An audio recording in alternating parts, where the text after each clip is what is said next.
¿Cómo adoptamos nuevas creencias? Peirce plantea 4 métodos. El primero es el método de la tenacidad. ¿En qué consiste? El nombre mismo nos dice, nos aferramos tenazmente a alguna creencia sin importar consideración alguna. Por ejemplo, pierdes tus llaves y, sin reflexionar sobre el asunto, tomas la explicación de que un fantasma las haya robado. Pues no es muy recomendable este método porque, aun cuando logre eliminar la irritación de la duda, no es muy duradero. Al menos que seas ermitaño, te vas a topar con otras personas que tienen creencias distintas a las tuyas, que creen, por ejemplo, que las llaves se pierden por descuido o inatención, y vas a pensar, ¿tengo razón yo o la tienen ellos? De repente has vuelto a la duda, y eso no está bien. Debe haber una forma de llegar a creencias que las fije de forma más duradera. En este punto, Peirce plantea otro método, el de la autoridad. Aquí la creencia se fija no por el capricho e idiosincrasia de un individuo, sino por la fuerza de una autoridad social y política. Piensa en la propaganda de la vieja Unión Soviética o la actual Corea del Norte, e incluso discursos sobre democracia y crecimiento económico en Europa y los Estados Unidos. Si es suficientemente poderosa, la autoridad puede lograr que la gran mayoría crea lo que diga sobre algún asunto en particular. Sin embargo, surge el mismo problema que antes. Tarde o temprano, uno va a interactuar con gente de otras sociedades y va a darse cuenta de las diferencias de opinión, de que existe gente que sostiene creencias distintas a las tuyas. Y así vuelves a la duda. Un tercer método, más duradero aún, es uno que Peirce llama el método a priori. En filosofía, a priori significa antes de la experiencia. En este método, una creencia se fija no porque haya sido resultado de alguna experiencia, sino porque es agradable a la razón, como dice Peirce. Para explicar esto, fijémonos en el siguiente fenómeno. En toda época, la gente ha mirado hacia el cielo y ha visto cosas. En la Edad Media, lo que veían eran ángeles. Hoy en día, lo que ven son ovnis.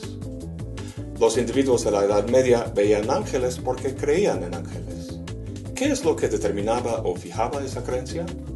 No fue ningún capricho individual, porque muchos creían en ellos, ni tampoco se fijaba por imposición de alguna autoridad. Sí, estaba el Papa como jefe de la Iglesia, pero no exigía esa creencia para que uno se salvara. Más bien, gracias al entorno social, religioso y teológico, la creencia en Dios y en el más allá, era fácil interpretar cosas en el cielo como ángeles. Era razonable dado todo ese entorno. Y hoy en día, gracias a las películas, los aviones y nuestro conocimiento del espacio, no extraña que la gente vea ovnis. Cada época tiene sus presupuestos teóricos que guían la experiencia de uno. Newton describía el cosmos como un mecanismo, un gran reloj. Con esa idea a priori en la cabeza, si uno pregunta por la naturaleza humana, llegaría muy fácil a creencias mecanicistas, viendo la conducta humana como determinada al estilo de un reloj. Este método es mucho mejor que los primeros dos, porque su alcance es mucho más amplio. El primer método fija creencias para un solo individuo. El segundo para muchos individuos bajo el poder de una autoridad, pero este tercer método lo hace para todo individuo que tenga uso de la razón, es decir, toda la humanidad. Va a ser mucho más difícil que uno caiga nuevamente en la duda con este método. Sin embargo, tiene sus límites.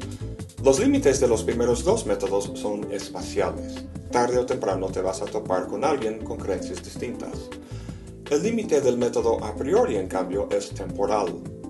Históricamente, vemos que en diferentes épocas, distintas cosas han sido agradables a la razón.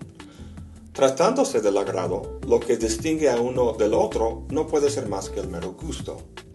Entonces tú, parado en esas alturas de la historia, ves las cosas de cierta forma, pero ¿cómo sabes que tu manera es mejor que la de otra época? Pues no lo sabes. Podrías dar una razón para justificar tus creencias, por ejemplo, la idea del progreso.